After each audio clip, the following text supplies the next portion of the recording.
সিলেটে বৃষ্টি ভেজা দিনে আনন্দঘন পরিবেশে অনুষ্ঠিত হয়েছে এনটিভির জনপ্রিয় রিয়ালিটি শো মার্সেল প্রেজেন্টস হাঁস-ওর সিজন 7-এর অডিশন। এ উপলক্ষে শনিবার দিনভর মুখর ছিল সিলেট শিল্পকলা একাডেমি প্রাঙ্গণ।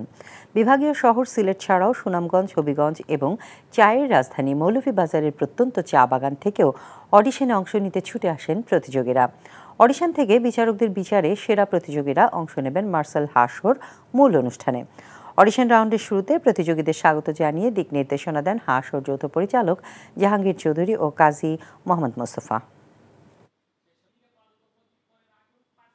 আমরা শুরু করেছিলাম রংপুর দিয়ে ঢাকার বাইরে, এবং ঢাকার বাইরে আমরা শেষ করছি সিলেট দিয়ে। সিলেটে অসংখ্য প্রতিযোগী, প্রায় 200-র মতো প্রতিযোগী আমাদের এখানে এসছে, কিন্তু আমরা মনে করি যে এর ভিতর থেকে আমরা অবশ্যই খুব ভালো 2-1 জনকে আমরা পেয়ে যাব